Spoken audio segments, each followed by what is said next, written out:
participated in the weaponization of the legal system against American principles and values, and we believe that the measures in this executive order will help correct that.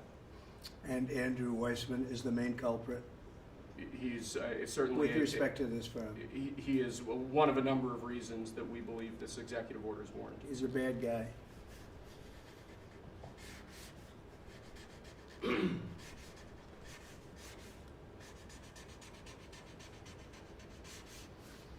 Okay.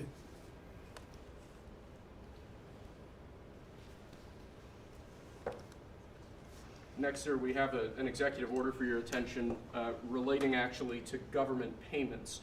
Historically, checks issued by the Treasury are, I believe, 14 times more likely to become the subject of fraud than electronic transfer payments.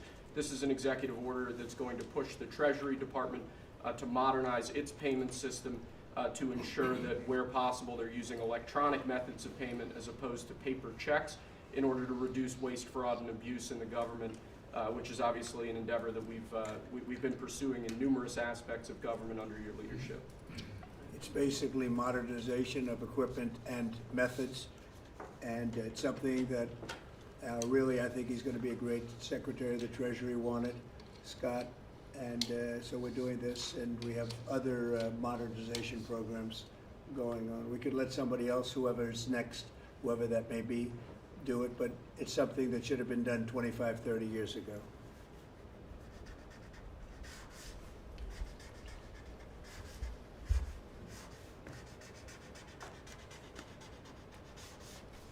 Okay.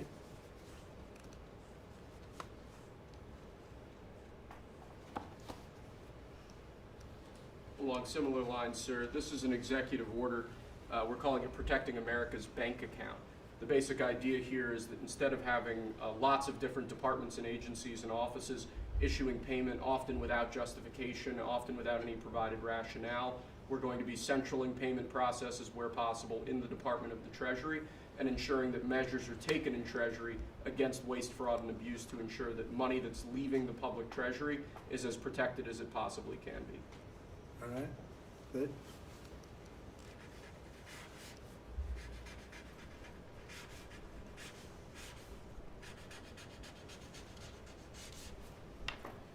Many of these things should have taken place decades ago or longer. Lastly, sir, we have an executive order for your attention on the very important subject of election integrity. We believe that this executive order is the farthest reaching executive action taken in the history of the Republic to secure our elections. Among numerous other aspects of this executive order, this is going to cut down on illegal immigrants on the voter rolls, ensure that the Department of Homeland Security and the data that they have available is being fully weaponized to ensure that illegal immigrants aren't voting. This will include a citizenship question on the federal voting form for the first time.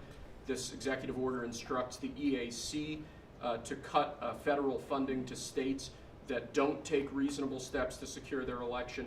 This calls on the Department of Justice to vigorously prosecute election crimes, particularly in states that we don't believe are in compliance with federal law around election integrity.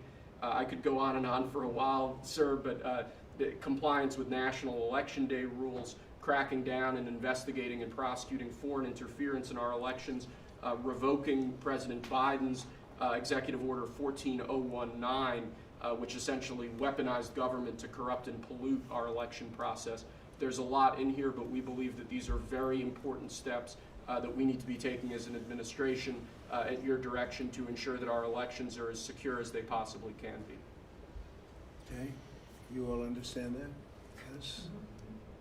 Election fraud, you've heard the term. We'll end it, hopefully. At least this will go a long way toward ending it. There are other steps that we will be taking in the coming weeks, and we think we'll be able to end up getting fair elections. Perhaps some people think I shouldn't be complaining because we won in a landslide, but we got to straighten out our election. This country is so sick because of the election, the fake elections and the bad elections, and we're going to straighten it out one way or the other.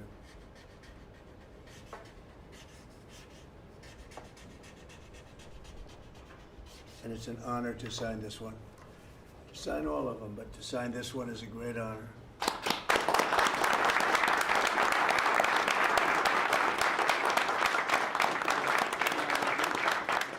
Excuse me. Thank you very much. Sorry, sir. So we're going to go around the room a little bit quickly, and we're going to introduce these very outstanding people. They've had, in all cases, outstanding careers. They're very incredible people that going along as rapidly as the system can go along. We're ahead of, I guess, anybody else thus far. So I want to thank John Thune. He's done a very good job, and the whole Senate. We're being delayed as much as possible by Democrats, but that's standard. It gets to be just standard. But the process is moving along very quickly. So, Sergio, just say hello, and then we'll introduce everybody. Absolutely. Sergio Gorham, Director of Presidential Personnel. It's been an absolute pleasure again to know every one of you every step this way. As the President said, we're at a record pace. We have more nominees today in front of the Senate than at any previous point, over 70.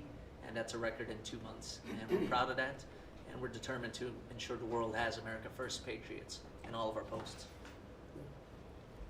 Charles Kushner. I'm going to France and Monaco, and I'm proud to serve under the greatest president of our country. Very proud to serve. Thank you, Joe.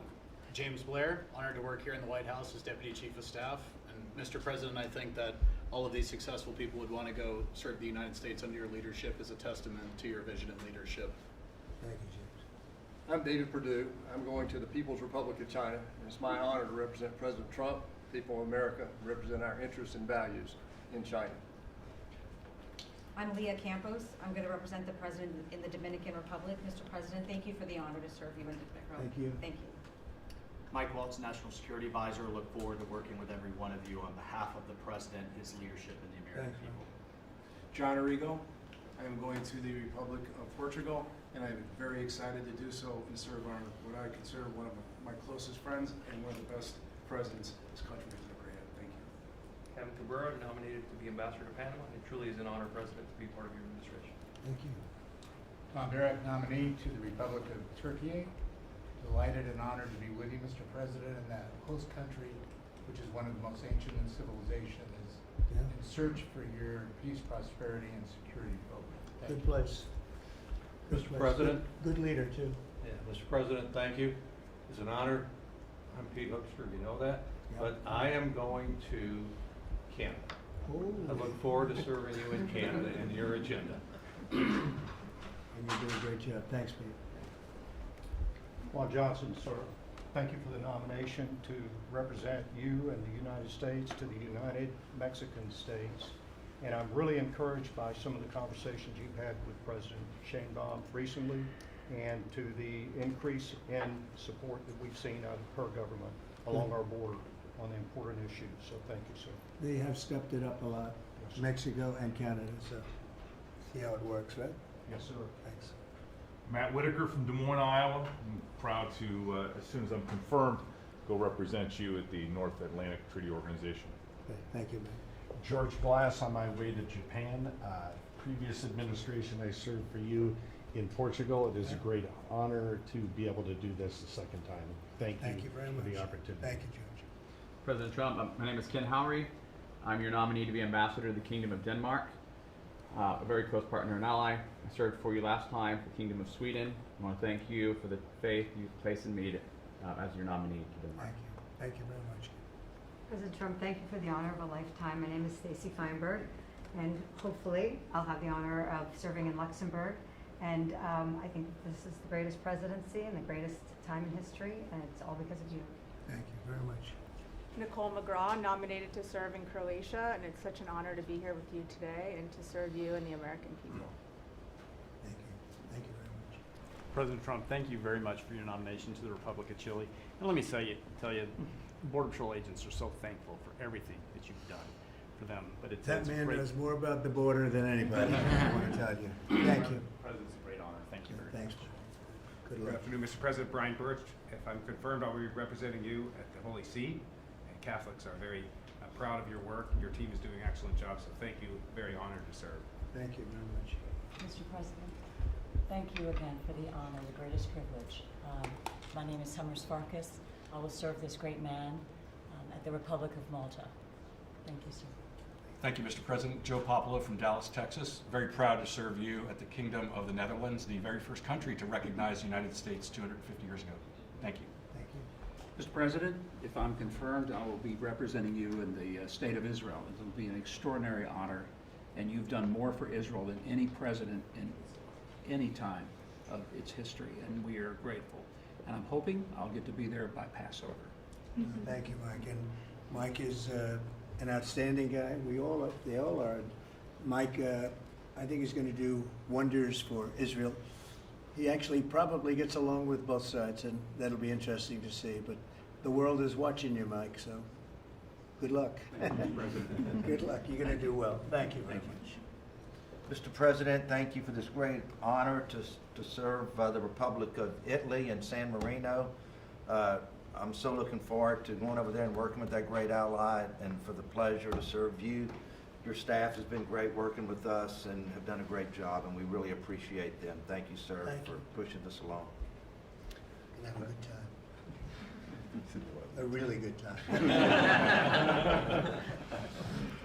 I'm Warren Stevens from Little Rock, Arkansas, and I have the honor to represent the President and the United States in Great Britain and Northern Ireland, and to be chosen to go to such an important ally of ours is, I know, sir, and I'm looking forward to it, but thank you for the honor.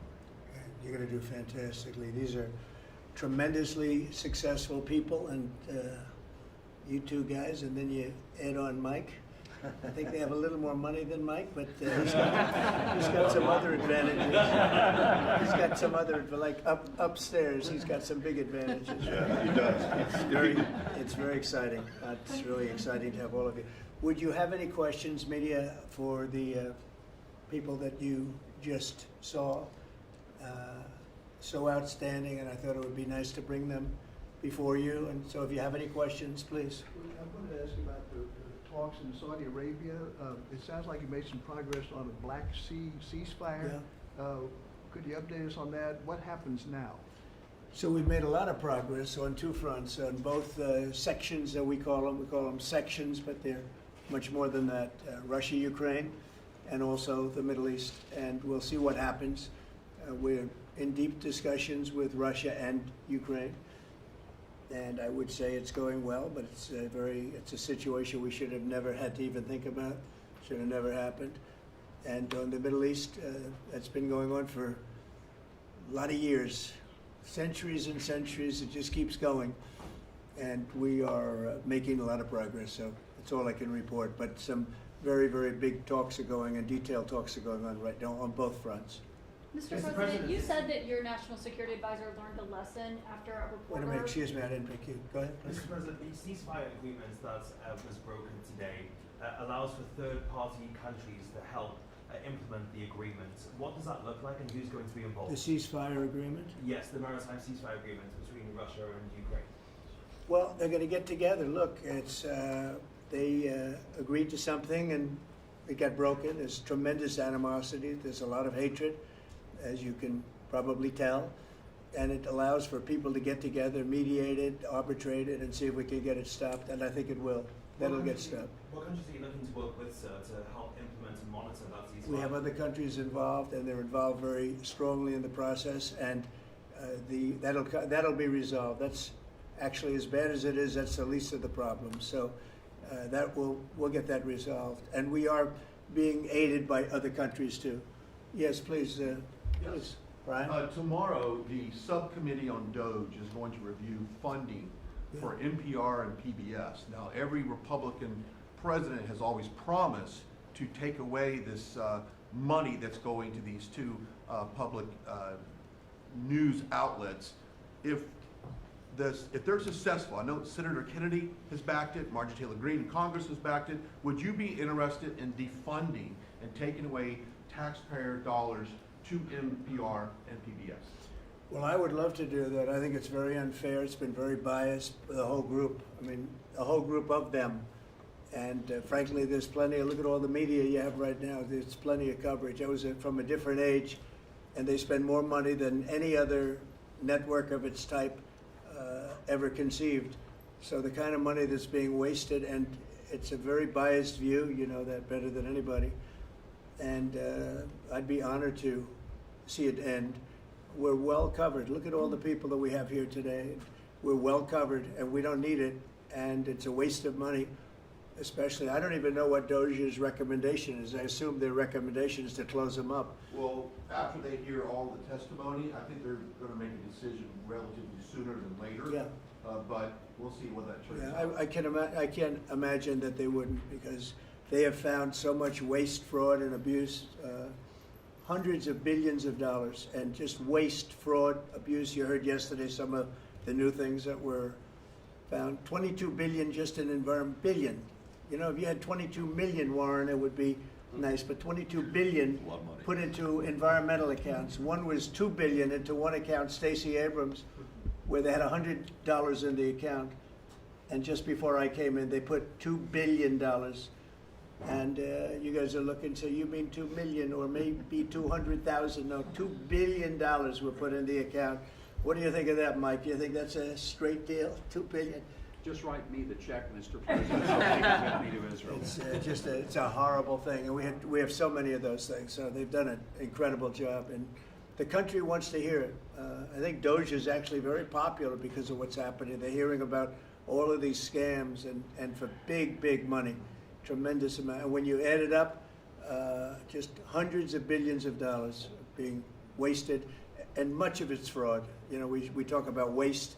And it is waste and abuse, but a lot of it's fraud Can I too. follow up on something? Yeah, go ahead, Brian. I just want to follow up on that.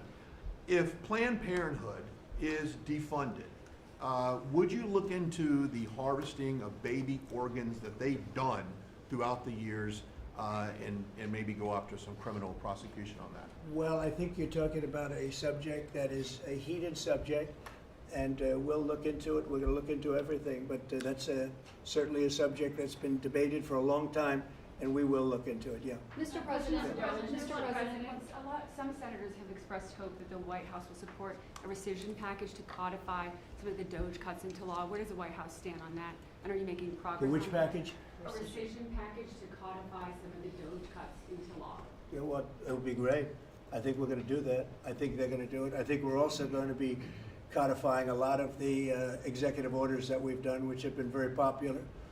And we're looking at one, I will tell you right now, that I think perhaps will be controversial, but not with the people, and that's sanctuary cities. We're going to end sanctuary cities for some of these jurisdictions that aren't cooperating with law enforcement. They're guarding criminals. They're taking the rights away from the citizens of their state and their city. And we're going to be ending sanctuary cities if we find it necessary to do in certain major areas. And we may just end the entire thing altogether, because it's just a way of protecting criminals, and nobody else is benefited by that. And for some reason, Democrats want to keep and they want to shield criminals from being sent back to their countries or being sent to prison. And in the meantime, the crime rate has gone through the roof. Under Biden, it was through the roof. It's starting to come down, but we're taking a lot of people out of here. So we may be presenting you very shortly with a executive order ending sanctuary cities. Mr. President, are you going to change any of the practices that your national security officials used after a reporter was inadvertently added to a group chat about attacks on Yemen? Well, I think it's a question I've been asked now, and I've given a few answers, and they've all been the same. We have an amazing group. Our national security now is stronger than it's ever been. We have had a very successful, numerous attacks on that area. These are people that shoot down ships, not only our ships, ships all over the world. They're shooting down right out of the water and damaging them badly, or they're going down. They're also shooting anything that happens to be flying in the area. We hit them very hard. There was no classified information, as I understand it. They used a app, if you want to call it an app, that a lot of people use, a lot of people in government use, a lot of people in the media use. And I think I'll ask Mike. Mike is here. Do you want to respond to that, please? Yes, Mr. President. You asked about lessons. I think there's a lot of journalists in this city who have made big names for themselves, making up lies about this president, whether it's the Russia hoax or making up lies about Gold Star families, and this one in particular I've never met, don't know, never communicated with, and we are looking into and reviewing how the heck he got into this room. But I'll tell you what, the world owes President Trump a favor. Under Biden, global shipping was shut down. Pinprick attacks, months between them, our destroyers being fired upon dozens of times. President Trump took decisive action with his national security team, took out the head missileer, knocked out missiles, knocked out headquarters, knocked out communication sites, and for once, as we hear, as you all hear from every one of our allies, thank God for American leadership again. Thank God for American strength. You're welcome. And look, we had a national security team that was coordinating these efforts. As Director Radcliffe testified today, his first day on the job, he was introduced to this app on his government systems at the CIA and at the State Department and otherwise. So, look, this journalist, Mr. President, wants the world talking about more hoaxes and this kind of nonsense rather than the freedom that you're enabling. And a key part of our sovereignty is open sea lanes and knocking the crap out of terrorists, which is exactly what your team and Pete Hegseth, a good friend and fellow veteran, is leading the charge on, and it's an honor. We had a very, very successful, we had a very, very successful evening, and we've had numerous successful evenings and days in that area. The Houthis are absolutely on the run. The worst of them has been killed. This should have been done a long time ago by Biden, but Biden was an incompetent president. He couldn't do anything. He didn't know where he was going. He had no clue. This guy had no clue. This should have been done a long time ago. As they shoot missiles at ships, randomly shoot missiles at ships, and they make their own missiles. You know, this is not an incompetent group of people. They make their own missiles. They get the missiles also from Iran. It's an offshoot of Iran, another offshoot. You have Hamas, you have Hezbollah, you have the Houthis. You got a lot of stuff going on with Iran. And we sent a letter to Iran. You're going to have to be speaking to us one way or the other pretty soon, because we can't let this happen. But that's an app that a lot of people use, and somebody got on. I mean, happened to know the guy's a total sleazebag. The Atlantic is a failed magazine. Does very, very poorly. Nobody gives a damn about it. This gives it a little bit of a shot. And I will tell you this, that they've made up more stories, and they're just a failing magazine. The public understands that. He's a very good man. That man is a very good man right there that you criticize so strongly. He's a very good man, and he will continue to do a good job. In addition to him, we had very good people in that meeting, and those people have done a very, very effective job, and you're going to see it. And it goes on, by the way. It's going to go on. And I think the Houthis wish that it didn't happen, but that's what it's all about. We have to create a safe country, a safe world, and that's what we're doing. Do you worry that national security was put at risk, Mr. President? Of senior officials using signal. Do I plan to ban who? The use of signal to communicate from senior officials. Well, I don't know what this, I don't know anything about Signal. I wasn't involved in this, but I just heard about it. And I hear it's used by a lot of groups. It's used by the media a lot. It's used by a lot of the military, and I think successfully. But sometimes somebody can get onto those things. That's one of the prices you pay when you're not sitting in the situation room with no phones on, which is always the best, frankly. But you know, the best is to be there. In fact, oftentimes I've been in fact, just last week I was in the situation room on something very important, and we had a couple of people hooked up by line, and I said, cancel the line. Sorry, fellas, what you do is we'll tell you all about the meeting, because I know people do get on those lines, whether it's Signal or anything else. Yeah. So are you going to change any procedures as a result of this? Well, I mean, look, we look at everything, and you know, they've made a big deal out of this because we've had 2 perfect months. We are bringing in business. We have another one announced tomorrow, a big one, very big. Like in the history of our country, nobody's ever seen anything like it. And I think probably a lot of people are saying they started by saying it was the greatest first month that a president has ever had, and I think that's true. And now they say it's the best second month, and they had to find something. And this certainly will look at this. But the main thing was nothing happened. No, the attack was totally successful. It was, I guess, from what I understand, took place during, and it wasn't classified information. So this was not classified. Now, if it's classified information, it's probably a little bit different. But I always say you have to learn from every experience. I think it was very unfair the way they attacked Michael. He's a good person. The person that was on just happens to be a sleazebag, so maybe that's just coincidence. I don't know. But you are going to conduct Would an it be a investigation, problem if Mr. the President. Atlantic released all the text messages if they're not classified? Well, I don't know. I'd have to ask the military about that because, you know, maybe you wouldn't want that. I don't know. I will say this, that from what I heard, the man that we're talking about, who's not somebody that I don't think most people have ever heard of, he found it very boring and he left early. He got off the line very early. So I can't speak to it other than that. So he's made up a lot of stories and you know, I think he's basically bad for the country, but it's a failing venture, very failing venture. They're very upset. And a thing like this is publicity for them, but I don't think we should allow people that are very good, like that man sitting right at the end of the table who's done a great job.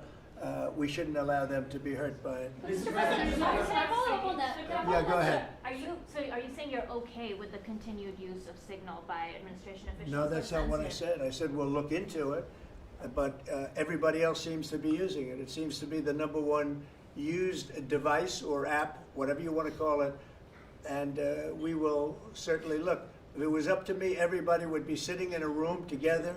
The room would have solid lead walls and a lead ceiling and a lead floor. But, you know, life doesn't always let you do that. In the meantime, the attack itself that we were talking about and discussing has been an unbelievable success. But you will conduct an investigation, is what you're saying into this. We'll look into it, sure. Who's gonna I lead would that look into it, investigation? sure. I want to Is look that into the FBI or anything who like would that. lead I would ask them. It's not really an FBI thing. It's really something having to do with security. Security, like, will somebody be able to break in? Are people able to break into conversations? And if that's true, we're going to have to find some other form of device. And I think that's something that we may have to do. Some people like Signal very much. Other people probably don't. But we'll look into it. I think, Michael, I've asked you to immediately study that and find out. If people are able to break into a system, now in this case it wasn't that this attack was going on and nobody found out anything. And again, the person that was on, as I understand it, he left very early because he didn't find it very exciting. But I think it's something you should look into. Yes, sir, we are. We have our technical experts looking at it. We have our legal teams looking at it. And of course, we're going to keep everything as secure as possible.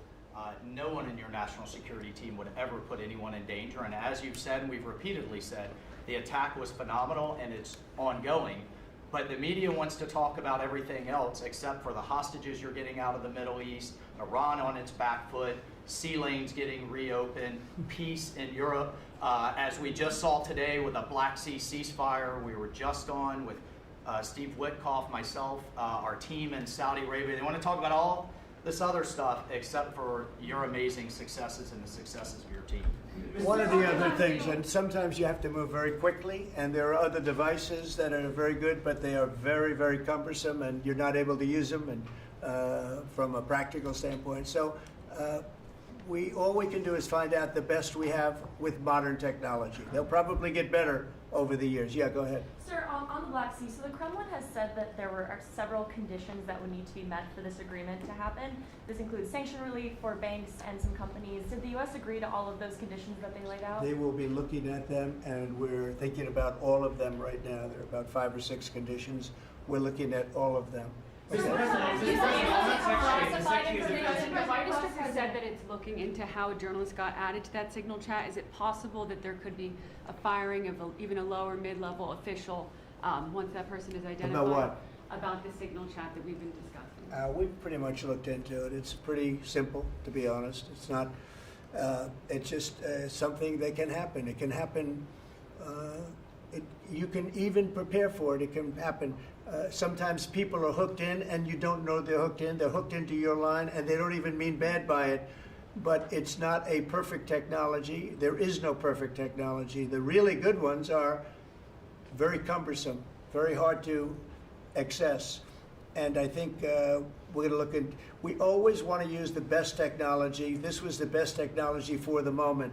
But again, it wasn't classified, so they probably viewed it as being something that wasn't that important. And it obviously, with the attack being, I mean, I don't know if it's been read out to you yet, but that attack was a tremendous success for the U.S., a tremendous success. Who said the information, Go ahead, was please. not classified? Do you think that Mike Waltz made a mistake, and does he need to apologize? No, I don't think he should apologize. I think he's doing his best. It's equipment and technology that's not perfect, and probably he won't be using it again, at least not in the very near future. What do you think? That's sir. I agree with you. Let's get everybody in the room whenever possible. A lot of times you find out defects by exactly things like that, but I don't think it's something we're looking forward to using again. We may be forced to use it. You may be in a situation where you need speed as opposed to gross safety, and you may be forced to use it, but generally speaking, I think we probably won't be using it very much. The Secretary of Defense, on that chain, the Secretary of Defense, Pete Hegseth, and J.D. Vance, the Vice President, said that the Europeans were freeloading. Do you agree with that assessment? Do you really want me to answer? Yes, sir. Yeah, I think they've been freeloading. The European Union's been absolutely terrible to us on trade, terrible. And as you know, NATO, I got them to pay hundreds of billions of dollars. They were way behind. And if you look even, if you look at Ukraine, so we're in for $350 billion because of Biden. Should have never happened, this war. All these dead people should not be dead. All these broken cities that are demolished down to the ground, those gorgeous towers, the most beautiful in the world, the most beautiful spires in the world. The spires in Ukraine were said to be the most beautiful of all. Just about every one of them is lying on its side in a million pieces. It's so sad to see what's happened to a heritage. No, I think that when they say the European Union and you could say NATO also. Look, NATO, and I don't blame NATO for this. I don't blame Europe for this. I blame Biden for the fact that he didn't make them equalize. And to this day, I said to him, you got to catch up, you got to equalize. But why are they in for $100 billion and we're in for possibly $350 billion? It shouldn't be. It shouldn't be. And you could say more important for them because we have an ocean in between. So, you know, it's one of those things. You'll be seeing Liberation Day. I call it Liberation Day in America. You're going to be seeing it on April 2nd. Didn't want to do it on April 1st for the obvious reason, April 2nd. But you'll be seeing tariffs. And I think I've been very fair. I have them set, but I think I've been very fair to countries that have really abused us economically for many, many decades. Mr. President, who told you that information was not classified? Another question? Which of your national Please, security go ahead. advisors Just following up on your comments on the economy, there is reporting that consumer confidence fell for the fourth straight month. What is your message to Americans who are concerned about? Well, I know this, that for the first time in like 50 years, right track, wrong track, we're on the right track. And I think people see that. And if you look at prices, prices are way down. You know, when I first came here, the first time I met with you people officially, they were screaming at me about eggs. I said, I've been here for a week and I'm being yelled at about eggs. Egg prices have come down 45, 50% in the last week and a half. And our Secretary of Agriculture has done a great job. As you know, Brooke, she's done a fantastic job, and others working with her have done a great job. But we brought eggs down at a level that nobody thought we could get at. I inherited that situation, and I inherited a grocery situation. The groceries went way up, an old-fashioned word, but it's a very descriptive word. Groceries have gone through the roof. And I used to campaign on it. I used to say, we're going to get groceries down, and we have got it down. I watched a certain newscast over the weekend, and a congressman, Democrat congressman, said, well, Trump's done a lot, I agree. He's been great on the border, he's been great on the military, but you know, he hasn't brought prices down. That's false. Gasoline's way down. Eggs are way down. Groceries are down, very substantially, but down. almost everything's down. Now, I'd like to see interest rates come down a little bit, and you're going to see billions of dollars, even trillions of dollars coming into our country very soon in the form of tariffs, because we were abused by presidents that, frankly, in all fairness, it wasn't their expertise, but they had no idea what they were doing. Mr. President, you say tariffs will create more jobs here in America. Oh, So yeah, sure, it's which going to states- agree. which It'll states be, it'll create a lot of money and more jobs. But if you look, so in the last, these gentlemen would know about it, and ladies, because some of the ladies are great businessmen in this room that are becoming ambassadors. Great, really great, top of the line. When you look at the number of companies that have said, like, we're close to, I would say close to $4 trillion. We never had numbers like that. The number one chip maker in the world from Taiwan coming in with $200 billion. We have Apple. Look at Apple. $500 billion. $500 billion. They're going to build plants all over the United States. They were all being built in China. You have many, many companies, and maybe above all, you have the car companies coming in at levels that nobody's ever seen before. We have Honda is opening up one of the biggest plants in the world in Indiana, and many car companies are coming in.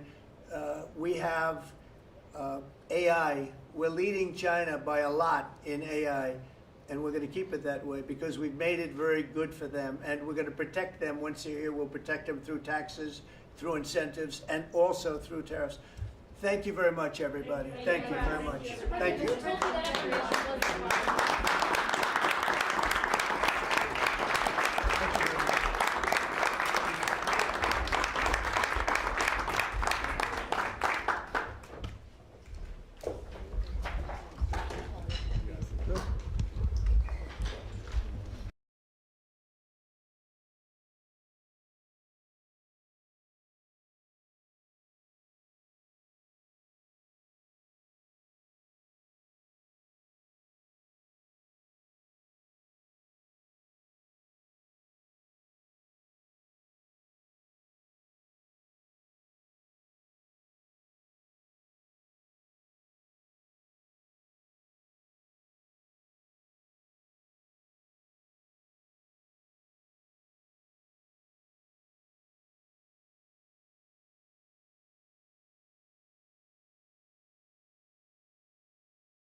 Doing a great job. He's doing great. Great job.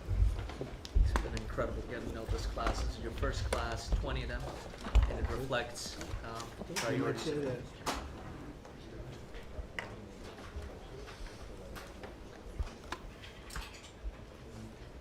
Good job, I watched you Oh, on good. television.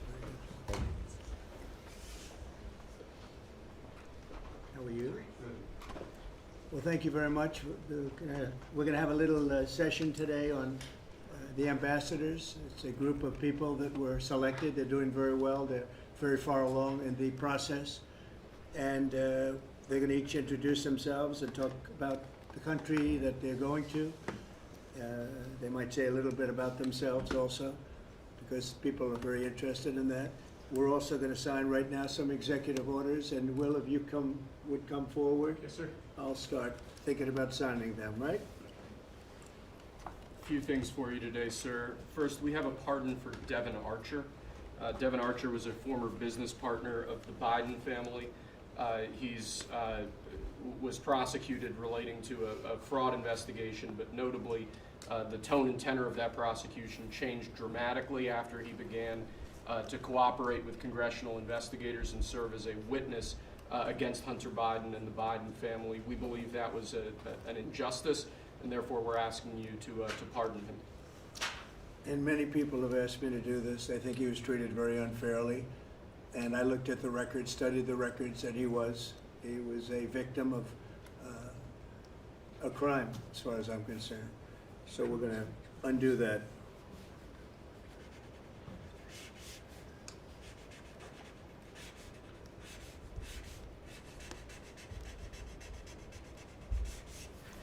All right. That's Devin Archer. Congratulations, Devin. Next, sir, we have a presidential memorandum for your attention.